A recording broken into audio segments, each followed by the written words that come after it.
saludarte. ¿Cómo estás? Muy buenos días. Querido Víctor, siempre es un gusto saludarte a ti, saludar a esta casa, a todos los amigos y amigas de Línea Directa y bueno, pues a todos los radioescuchas, que es enorme, que un gusto estar contigo. Gracias. Vas prácticamente llegando a Culiacán de regreso de la Ciudad de México, donde participaste ayer en esta marcha, ¿no? Literalmente, es que si me ve desmañanado, lo estoy, es tal cual, pero fue excitante, Víctor, estar ahí y ver a ríos y ríos de gente en las calles. ¿Qué representa esto para el país? Esta movilización pacífica, no hubo desmanes, no hubo, bueno, algunos otros manifestantes en contra de lo que estaban haciendo ayer, pero nada, me decías, nada que alterara el movimiento, un movimiento muy pacífico y al final de cuentas fueron a expresar su postura.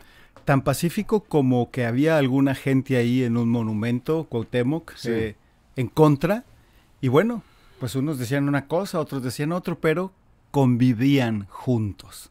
¿Qué representa el tipo de país o el tipo de sociedad que queremos para nuestras hijas, para nuestros hijos, donde quepamos todos, donde podemos estar en desacuerdo, pero estamos de acuerdo en la forma en cómo vamos a solucionar nuestra diferencia? Y no porque seamos o pensemos diferente, tengo que buscar aniquilar al contrario.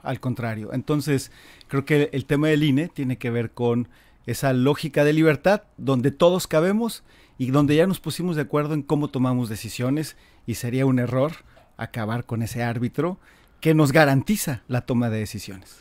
¿Qué fue lo que te quedó a ti al final de todo esto, de lo que se manifestó ayer, de cómo la cantidad de personas, porque rebasó con mucho lo que esperaban, aunque la expectativa que habían planteado de 50,000 siempre me pareció muy baja para ese tipo de manifestaciones, pero hace mucho tiempo que no se veía un movimiento de ese tamaño en la Ciudad de México, además sin movilizaciones, sin acarreos como lo hacen los partidos políticos, todos. Si yo no concibo que algún partido o líder político pueda llevar tanta gente como lo vimos en las principales ciudades del país, sin acarreos. Esto fue completamente voluntario, ¿no?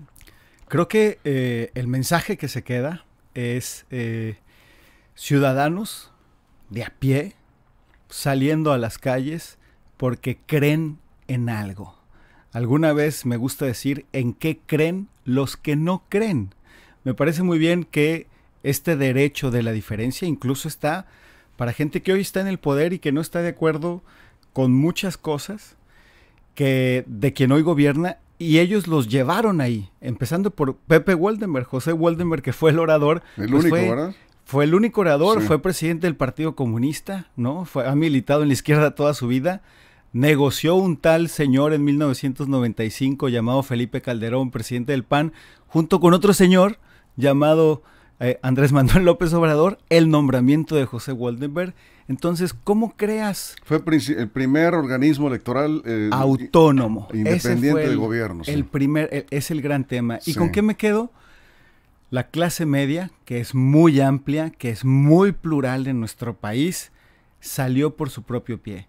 Y no hay ningún momento en la historia reciente, ni pasada, ni alguna otra latitud del mundo donde un movimiento se transforme sin la clase media, y aquí ayer salió por su propio pie. ¿Cuáles son las lecciones que nos dejan a todos, ¿sí? Quienes están defendiendo al INE y quienes no, de esta marcha? ¿Qué nos deja? Pues yo creo que primero que nada, la calle tiene historia.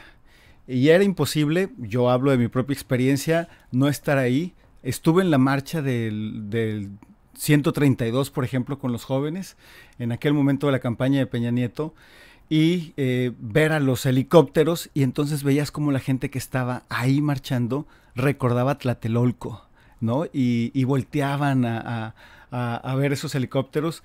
Y ayer creo que había un momento histórico que era 1988 con otra marcha por la democracia, donde por cierto pues era Cuauhtémoc Cárdenas, era Porfirio Muñoz Ledo, Rosario Ibarra, Manuel Cloutier, y ayer ese era uno de los temas que estaba entre la gente. La segunda, lo mencionaba, la clase media me parece muy importante, y esta que la quiero apuntar, y bueno, pues si me prestas este micrófono y no lo utilizo con todo el respeto, pues qué chiste.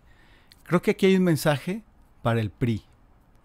Y creo que parte de esa marcha es gente que está diciendo, a ver, ¿van a votar con Morena, sí o no? Y esa gente que está ahí afuera está volteando a ver a los legisladores del PRI para que no voten como votaron en la militarización. ¿Este movimiento es en contra del presidente López Obrador? No, para nada. Yo creo que... No, pero sí hay muchos anti-López Obradoristas ahí, ¿no? Yo O creo que, a anti-AMLO. ver, el presidente López Obrador ganó y es más, arrasó en el 2018. Pero creo que uno de los elementos históricos de este fenómeno de la verdadera cuarta transformación, me gusta decirlo así, es aquella que se dio por la vía electoral a través de los votos con ciudadanos eligiendo. Eligieron a favor de él en el 2018 y deberíamos de tener derecho de elegir o no el mismo partido, la misma ideología en el 2024 o no. Y para eso, ¿qué necesitas? Garantías para todos los jugadores. Entonces, una de las lecciones históricas es que siempre que ha habido una reforma electoral tiene que haber unanimidad entre los actores. Y es después de la elección, no es antes y no es entre algunos cuantos. Algunos han preguntado por qué el INE no se toca. ¿Debe haber intocables o no en una democracia? El INE no se toca así para nada, aun cuando hay situaciones que muchos reconocen que están mal. Yo creo que es el momento en que se toque. E históricamente, insisto, ahí está. Se dio una reforma en 1989, después de la crisis del 88. Se dio una reforma en el 91, se dio una reforma en el 93, se dio una reforma en el 96, y todas han sido, insisto, unánimemente entre los actores. Ahora aquí no hay ni de cerca unanimidad, y hay que ser muy claros. Una de las garantías que hemos tenido los ciudadanos ha sido la autonomía. ¿Por qué, si el INE ha garantizado autonomía desde 1996 en más de 50,000 puestos de elección popular, por qué habría que cambiarlo ahorita? Entonces, creo que al INE, sin duda, se le puede seguir mejorando, pero posterior a la elección que ya está en puerta y donde, por cierto, hay hombres y mujeres que están encampañados violentando la ley electoral. Eso es. Bueno, entonces decías el mensaje para el PRI.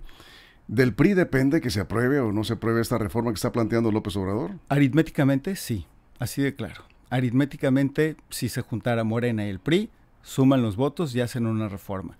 Pero creo que si somos claros y dejamos de andar en la ambigüedad, y es decir, o estás en la playa o estás en el mar, pero no se vale que andes entre las olas. Entonces, ser muy claros, ¿qué tipo de reforma es el que podríamos tener desde los partidos que hoy se oponen al régimen, y ser muy claros en lo que está planteando el presidente? Sí. Y el presidente está planteando quitarle la autonomía, está planteando modificar la forma en que se eligen los consejeros y los magistrados electorales, lo cual me parece aberrante la forma como lo está planteando a través del voto popular, porque los vas a politizar a un especialista que ande en campaña electoral.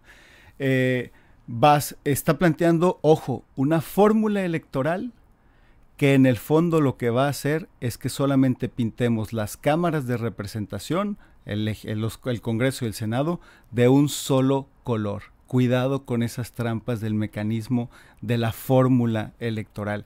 Y eso no es necesario. ¿Por qué? Porque quieres un país donde reine la diferencia. Eso es. Bueno, finalmente tú estuviste ahí ayer en la Ciudad de México, decías, nos queda un poco tiempo, pero me parece que para cerrar te quiero preguntar, tú dijiste que, comentaste en tu artículo de La tarea nunca acaba, ¿no?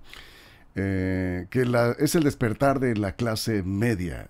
¿Tú consideras que esta marcha es el despertar de la clase media mexicana? Yo creo que hay una inercia que se debe aprovechar, y creo que la clase media no se le había visto como se le vio ahora. Y me meto un poco más. El tema de la polarización. Yo creo que el tema de la polarización, que existan diferencias, no es malo.